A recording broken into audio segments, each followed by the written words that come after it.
بسم اللہ الرحمن الرحیم، السلام علیکم۔ Geo TV network سے ڈاکٹر شاہد مسعود۔ ممکن ہے آپ ان خوش نصیب انسانوں میں شامل ہوں جنہیں اپنی زندگی میں حجاز مقدس کے سفر کی سعادت حاصل ہوئی ہو۔ خانہ خدا پہ حاضری، طواف، سعی، عمرہ، حج، روزہ رسول پہ سلام، اور ان مقامات کی زیارت جن میں میدان عرفات، منی، مزدلفہ، غار حرا، جبل رحمت، بدر احد کے میدان، صحابہ کرام کی مساجد، جنت البقیع، برگزیدہ شخصیات کے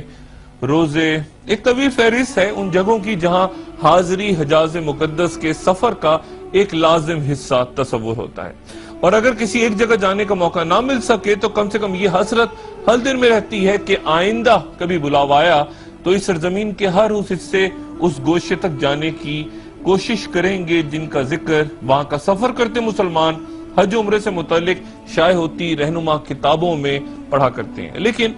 مدینہ منورہ سے کچھ 400 کلومیٹر شمال مغرب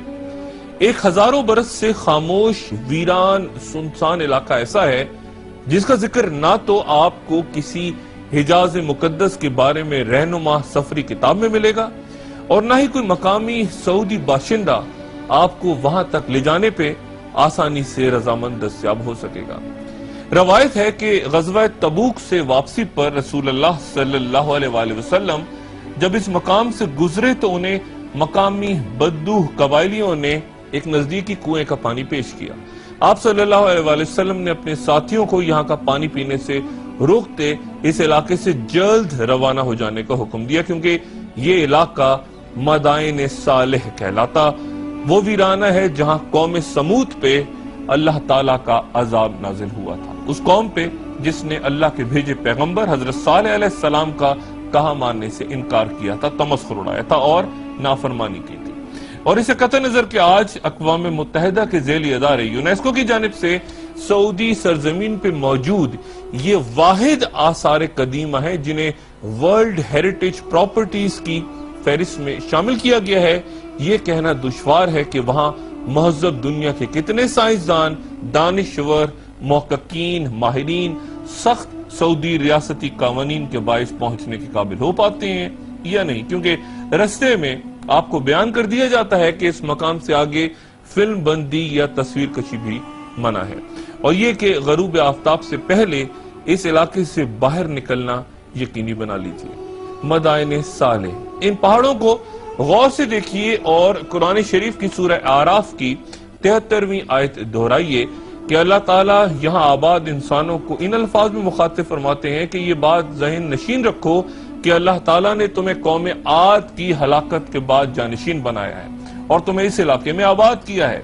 تم میدانی علاقے میں بڑے بڑے محل بناتے ہو اور پہاڑوں کو تراش خراش کے گھر تعمیر کر لیتے ہو، تو اللہ تعالیٰ کی ان نعمتوں کو یاد رکھو اور زمین میں فساد نہ کرتے پھرو۔ قوم سمود کا ذکر قرآن شریف کی 9 سورتوں میں، اور تاریخ کی تقریباً تمام مسند روایتیں انہیں سامی قوم کی ایک شاخ بیان کرتی عرب بائدہ یعنی ہلاک شدہ عربی نسلوں میں سے ایک کہتی ہیں۔ زمانے کا تعین ناممکن ہے، لیکن یہ بات یقینی ہے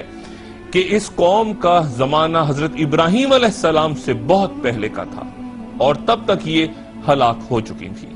یہ ایک بت پرست قوم تھی اور حضرت صالح علیہ السلام کا مذاق اڑاتی کہ ہماری یہ عالی شان محلات دیکھ اور بتا کہ خدا کے پیارے اور مقبول ہم نہیں تو پھر کون ہیں۔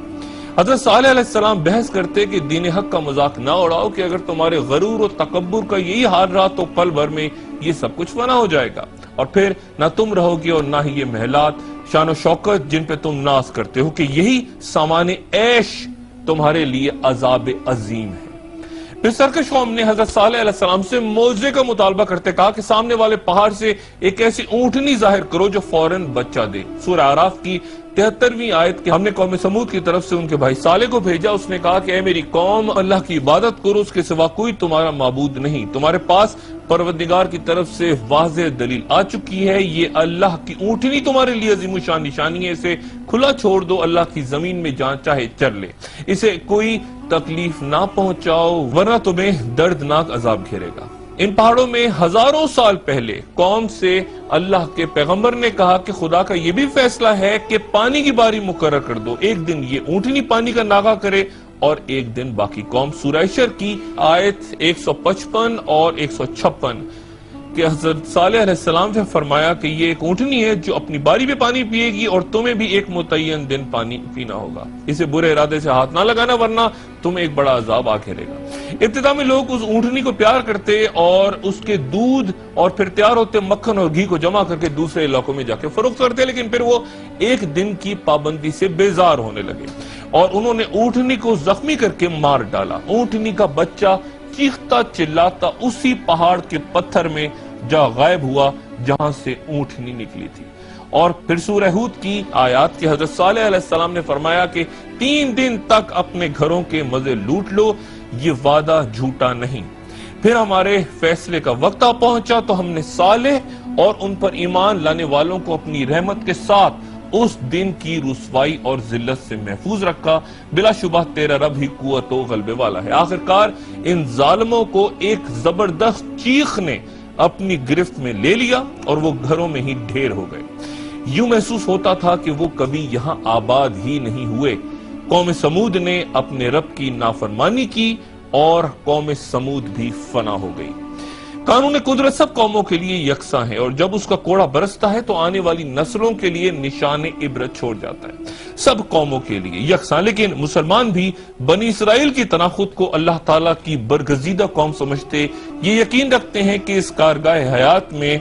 ان کے ساتھ خصوصی سلوک ہوگا، لیکن گزرے 1500 سال کے دوران نہ ہی ایسا ہوا اور نہ ہی آئندہ کبھی ہوگا۔ اور تبھی جو کچھ آج ہمارے ساتھ بطور ایک مسلمان یا بحیثیت پاکستانی نہ صرف دنیا بھر میں بلکہ خود ہماری اپنی سرزمین، اپنے شہروں، دیہاتوں، محلوں اور گھروں میں ہو رہا ہے، تو تجزیوں، مباحثوں، تقریروں، خطبوں اور بیانات سے ہٹ کے صرف ذرا ایک لمحے ٹھہر کے رک کے اس فتن و فساد کے دور میں ان ارشادات کو یاد کر لیں جو ہم سے مخاطب رسول صلی اللہ علیہ وآلہ وسلم نے فرمائے تھے۔ فرمایا تھا کہ 2 بھوکے بھیڑیے جو بکریوں میں چھوڑ دیے جائیں وہ اس قدر فساد بپا نہیں کرتے جس قدر انسان میں دولت اور مرتبے کا لالچ اور ہوس۔ اور پھر وہ فرمان نبی صلی اللہ علیہ وسلم یاد ہے کہ لوگ جب ظالم کو دیکھیں اور ظلم سے باز نہ کریں تو اللہ ان سب پہ عذاب نازل کرتا ہے۔ عذاب سے ہٹ کے قرآن و حدیث میں لفظ فتنہ